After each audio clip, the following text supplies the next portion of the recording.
Hi, welcome to our ride review of 6 on Broadway. Holy poop, get your crowns and come and watch this musical. If it's going to a city near you or if you're in El Paso, it's so good. It is short and sweet and it is a freaking powerhouse singers. That was way longer than 10. I'm so sorry. 6, modern take on some very old historical thing, and this is the best way to teach me history. With girls dancing on stage.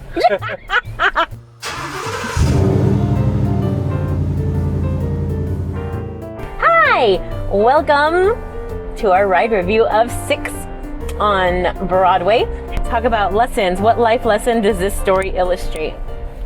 Ooh, that's a good one. No, you go first. Okay, so what I got from this was, it was a beautiful musical.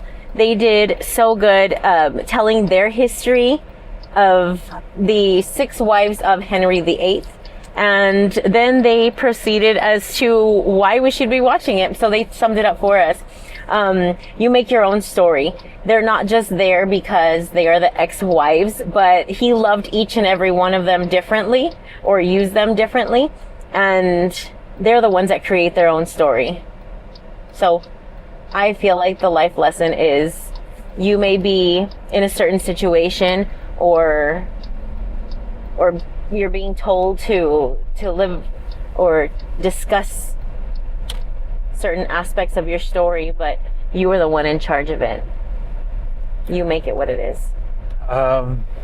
My life lesson, I guess, would be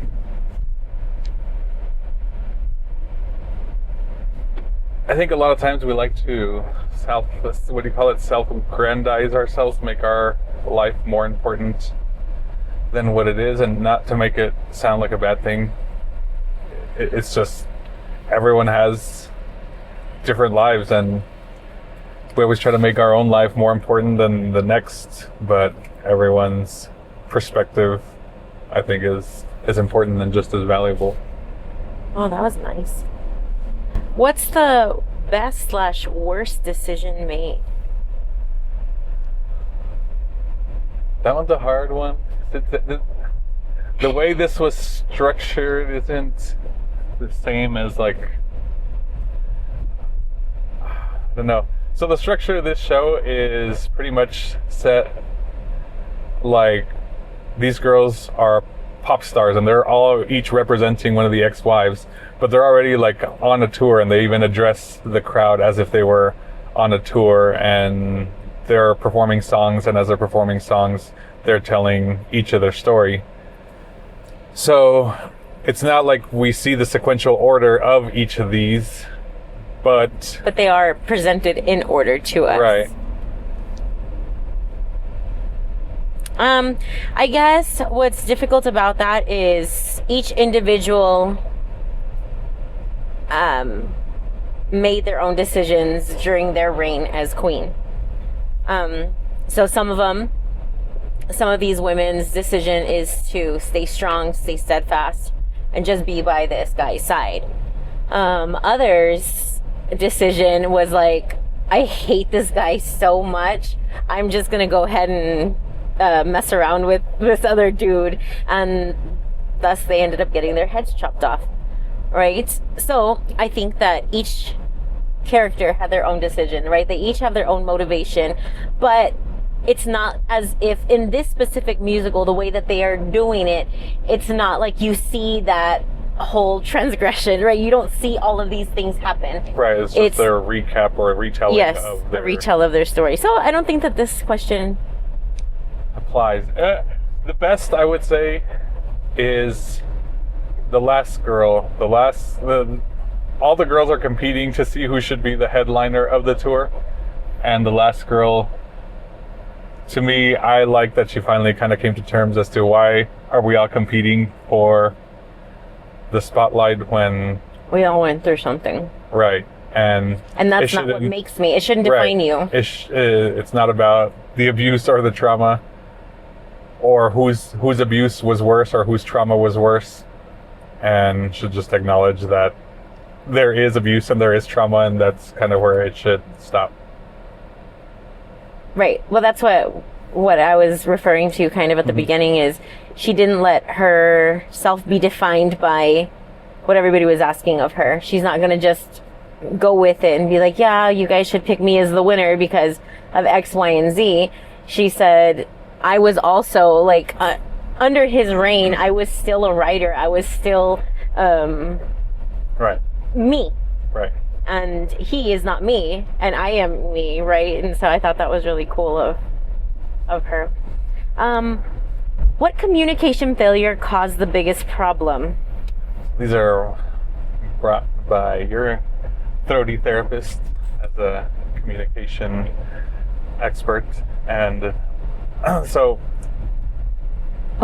This is hard though, because back in those days, when even if you're in the patriarchy, you still have no say as a woman, and these women didn't really have a say. It was like, he chose them. I want this one, you're going to marry me. And that's what they had to do. They didn't have a choice or ability to communicate until years later, right? And I thought that was pretty cool that at the very end she is communicating. She did say, I wrote books. I was able to get the first painter, the first woman painter to paint me, which I thought that communication was exemplary, right? Like, she used her position to what is it called when you like support another woman, right? So she used her status to assist other people, which I thought was really cool. For Broadway shows, what stood out about the vocal performances? Okay, what was really fun about this, and what was very like tickles my brain, is that in the program they tell you which each character is supposed to, who influences their character sounds, right? And I loved that because it already gave me something to like jump off of. As a speech pathologist, I'm already listening like, okay, what are the vocal qualities? What are the vocal similarities? What makes you make those choices? Why are you choosing to use like thick vocal cords? Why are you choosing to use a thin vocal cord? Like, all of that. So when they give me somewhere to jump off of, I already I have come to like a different baseline of where I'm gonna listen. Okay, so I definitely had favorites. When I was first listening, my very favorite was the last wife, because she has this like rich undertone to her voice. She was sitting deep in it, but always singing kind of in her mid voice. And then she gets to do this vocal run. And I was like, ooh, I know she's going to do it, because she anchored down and she kind of just like starts going and going and going. And by the time you know it, she's up in the rafters, like with her voice, and everybody's like immediately clapping and like, holy cow. But it was so seamless for her. Her control was amazing. All of them had incredible voices. After the show, we stopped at a local place to grab a coffee, and our coffees. And we got to meet the third wife, which is the one that loved him and had his child and whatnot. But she had such a charming, beautiful, like calm demeanor to her voice, and I so enjoyed it because the others were a bit poppy, right? Like pop star. That's right, yeah. The first one, oh God, I'm totally fangirling off of all of their voices. Like, their voices were so controlled, such wonderful breath support and great diction. But what I thought was interesting is they all had a microphone, a hand mic, which is cool because it's part of the story, right? But their arms must be so sore after, like, it's just constantly there. And at some points it was difficult to understand. And in this musical specifically, you have to understand what they are saying. Because if you don't understand what they're saying, you don't know their story at all. And they did a 98% on their words. I was really having to pay attention, but I got it. Like, I was able to hear the whole flow of their stories. And it also helped that in the program, they tell you, like, it has a whole section on the actual queens that they are playing and their stories. So it's all in there. I read it all before. So if you're going to go to a musical theater show, read your synopsis before or read your director's notes, because it'll help you understand the rest of the stuff. Sorry, I'm going to go on and on about this if I don't stop myself. Did the musical style help or distract from the story? What do you think? Because the band is on stage. Yeah, there's only one. It was one of the first two. I don't remember. It was a very upbeat one, and I felt like it kind of ran a little long. And there was a lot of info there, and there was a point where I was like still catching up on what was previously said, and I was like, okay, wait, and then this, and then that, and so, and then I get lost when they keep going, and so that was pretty much it. But that's probably the only time I felt that.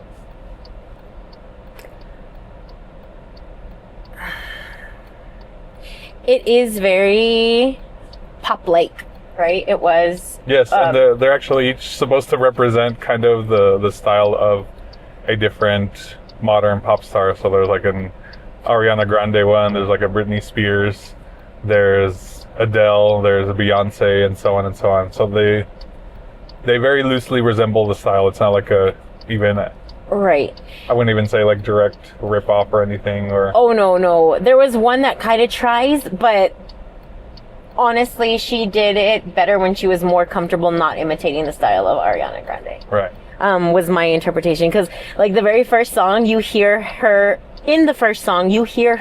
almost imitate the style of Ariana Grande, how she sings. And then she loses that. She dropped it, and I so appreciate that she dropped it. Like, she established the character of, this is who I'm imitating, and then don't imitate it, and that helped out so much more, because her voice would have become lost. You know, and I think that she did a really good job of dropping that. So thank you for dropping that. I don't know if it's just the 6 girls that we saw, or if that's a consistent thing.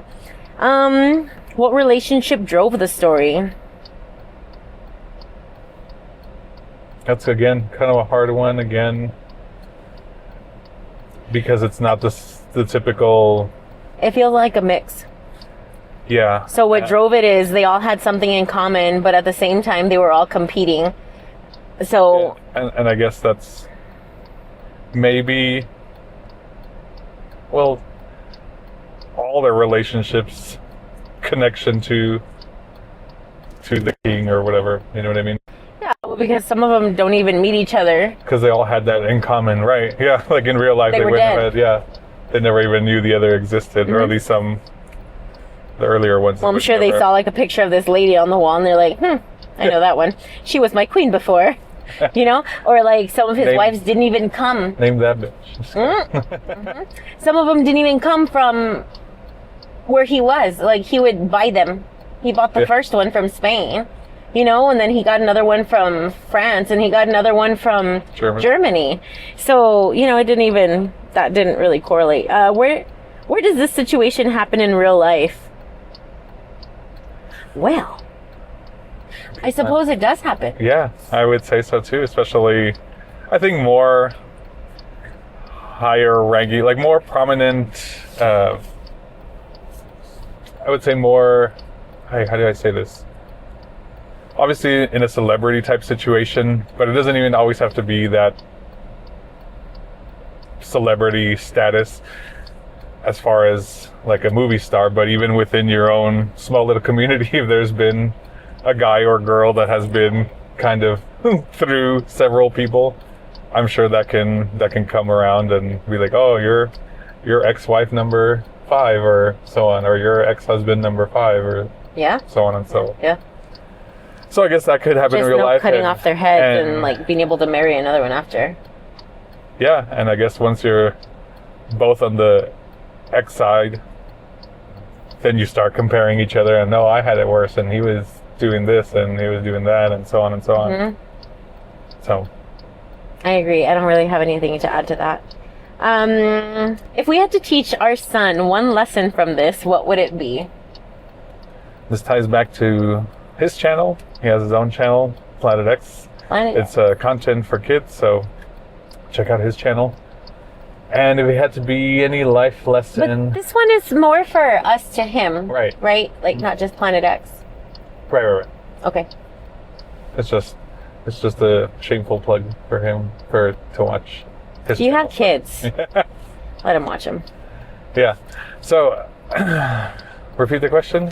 If we had to teach our son one lesson from this, what would it be? If we had to teach him one lesson from this. I have one. You go, Brad. I don't let somebody else define who you are. You are your own person, and even if you get married or have a significant other, there is no reason to completely change who you are to be a part of their life or let them be a part of yours. It is okay to always be yourself. It is okay to succeed, and your significant other will accept you if they love you. And that's pretty much it. They will accept you. Like, I'm crazy, and he accepts me for my craziness and doesn't try to change me. When a person is trying to change you is when you realize that they don't actually love you. And with this king, he was trying to change those women. He tried to change each and every one of them. And when they wouldn't change, he would either kill them or divorce them. And see, I think... And the last lady, she, even though she stood by him and didn't get to live her life the way she wanted to, she was still herself with him. She still was successful, and she didn't let him define her. And I like that. And I don't think that you should either. You don't have to let somebody else define your being. Right. In having someone trying to change you, I do think sometimes the message gets lost into someone trying to change you versus someone trying to help you, in a sense. Sometimes I think when we don't want to do something and someone would be genuinely trying to help you, and you kind of just dig your heels like, no, I'm not going to do this because that's not who I am. I think sometimes it's just that reluctance to change. Like, I don't want to do this. That's not who I am. And that's a little bit more just understanding the difference between someone trying to help versus just someone trying to change you for their benefit. Yeah. If that makes sense. Because I think I've said this before and I think this is kind of what I've said this before, where in like relationships, people try to get people that are too similar to each other. And I think a lot of times when they're different, you fill in each other's weaknesses or fill each other's gaps where you may not see it. And when people don't want to acknowledge that you have those gaps, that's kind of when you start showing that reluctance to making your own changes, even when someone's trying to help you. So I guess in following up with your message for him, I don't know, I would say try to just take a step back and see if this is an area that I need help or guidance, or is it just purely for their own benefit that they're trying to make me change? Does that make sense? Yeah, but that was my message. I know. Now, my message would be... Dang, this one was a hard one. And I guess it would be that, because it would be to... At first, I do get annoyed with I was a little annoyed with how they were kind of competing essentially for the whole trauma or my situation's worse until that last one. And I thought it showed a lot more confidence in herself, saying that like, I'm not going to define myself by what you guys like. I don't even want to play your game. You guys can kind of play that or whatever. I don't even want to do this.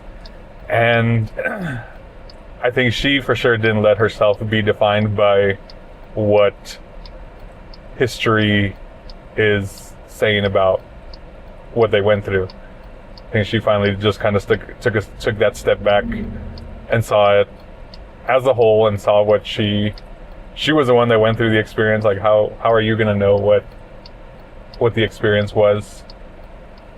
And so that I liked that part, that instead come together into the things that you guys had shared trauma essentially, and what made you guys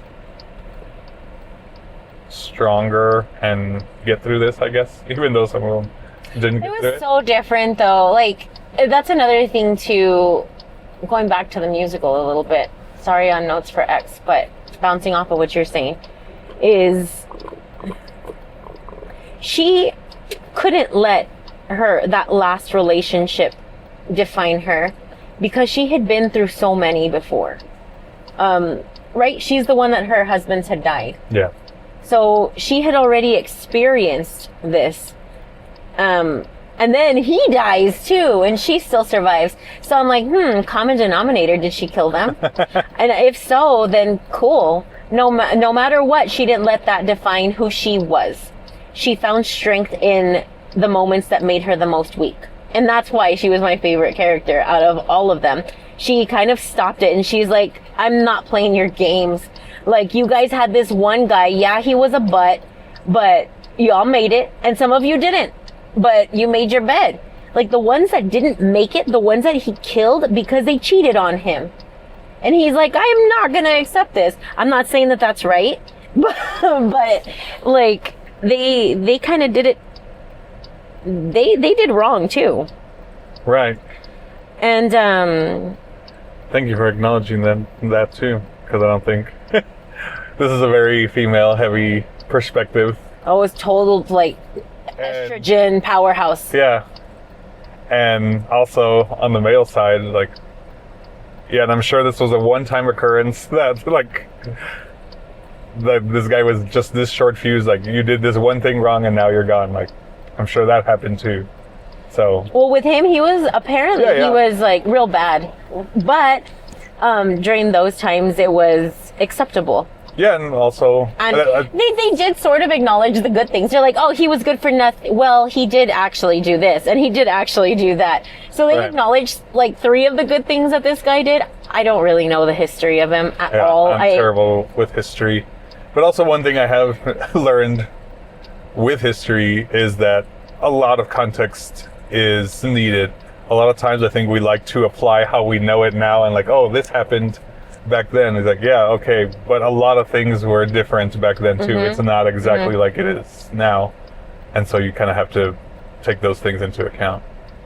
Correct. No, I did think that a lot of them did him wrong. Even like there was one, and it's in the program too, that he didn't like. Oh, he liked her portrait. He was like, yes, I want this one as my wife. And then she got to him and he's like, oh, you do not look the same. Like, I don't want you. But it was too late. They got married.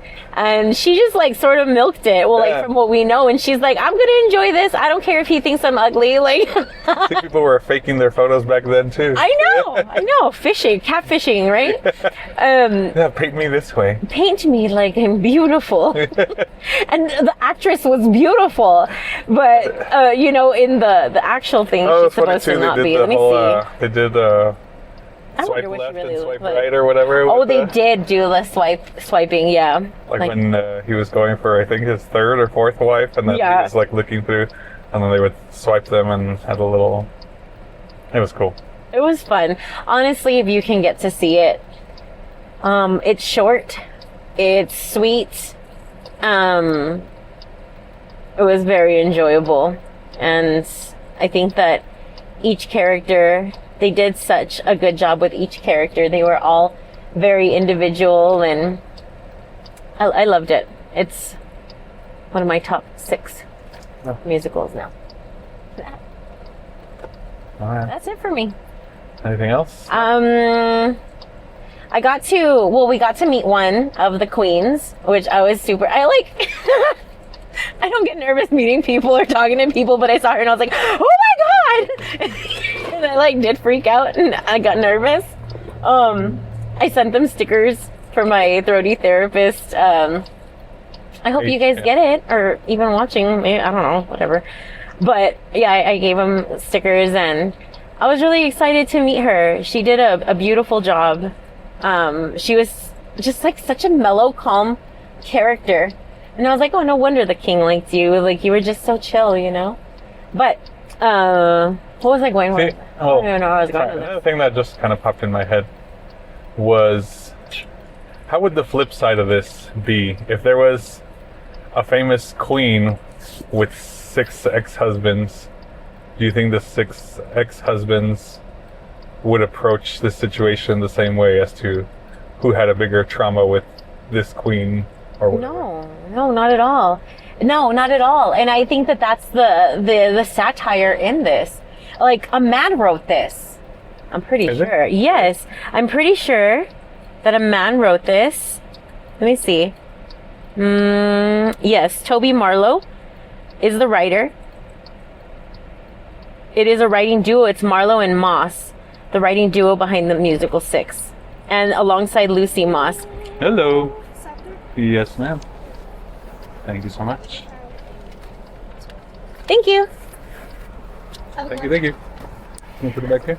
So yeah, so it's a male-female duo that wrote it, which I think is so cool because I felt like there was not a lot of balance in it really, but I love the bickering that the ladies did for themselves or within themselves. They're like, no, you did this and you did that, and they just kept on like bickering and going back and forth, which is not surprising. I feel like I remember doing that with my friends when we were arguing about something. We would just go on and on about it, and eventually come to a certain point where we're like, all right, yeah, we're done. Like, shut up about this. But they had plenty of that. Yeah. That it was kind of like, I don't know, making fun of the girl, like making fun of women per se, because we do that sometimes. Yeah, and that's, I guess, what's kind of weird to me too, is that you guys have very, I was supposed to, have a lot of moments where it's against each other or like competing, and then very supportive moments at the same time, which just seems very strange to me. I think it's a biological thing. Yeah. It's our lizard brain. Mm-hmm. 1, 2, 3, go. I think that's it again for me. Again, because I keep on talking. Yeah. It was wonderful. I loved it. I wish I could see it again and again. The music, yeah. I'm probably going to listen to that music, honestly. As soon as we're done here, I'm downloading the soundtrack. The music was cool. The stage production was cool. Their costumes were cool. I so want to wear some of those dresses. I want those bedazzled boots. It wasn't also quite steampunk, but it felt like a weird, like... So good. Not quite as, like, industrial as steampunk. But what was it about it? It's that it was like Renaissance too. Oh, that's right. And so the music did have very like green sleeves and we gotta look that up. Baroque style music with the harpsichord and whatever, but it had a drum set and electric bass and guitar. So that was rabbit fun holing. take. And the German song was super cool. Oh, that was so great. I loved it. Oh my gosh. I really love the music. I'm telling you, it climbed up on my list of like top 10 musicals. I'm gonna rabbit hole with All right. green sleeves. So so yeah, leave it 16th with century. You guys with that? Yes. Until the next one. What is the next one? Clue? Clue. Yeah, the next Broadway musical we're supposed to see is Clue. If y'all could help us out with that, or help me out, I want to promote some tips and tricks for coming to El Paso. We live in El Paso, Texas, the borderland. And honestly, the weather out here, our elevation is pretty high, and it is extremely dry. In the summer and in the winter, we have really dry heat. And so I want to be able to help some of the actors or performers out. What does that do for? What does the dryness do for your voice? Oh, it makes your chords nice and crispy. You won't be able to sing, you'll crack. The elevation sucks for singing also, so you have to increase your breath support, which if you are going to be doing some of the stuff that they did, you're going to need to bump up your breath support, work on some breathing exercises. You've got to like steam your vocal cords. You've got to get some extra hydration weeks before you arrive here to have a solid show for us. Yeah, something you guys didn't know that goes into the shows. Yeah. Singers. Yeah. And I assume that all singers already know this, but I'm not sure. And I'd rather you guys be safe than sorry coming over here. And so if you all know of the cast, I have several friends who still do like Broadway productions in New York. So if you guys have already seen this show, or you know who they are, could you please forward over their information so I can tag them and give them some assistance before they get here? Because we have to wait. We have to wait until we have the program. I have to wait until I have the program in my hand to send them any kind of anything. So if you hear about it or know about it, could you send it over? That'd be great. All right. Now I think that's. Now we're done. We always tend to 2 say. hours. Many times. Okay. All right. Bye. Bye.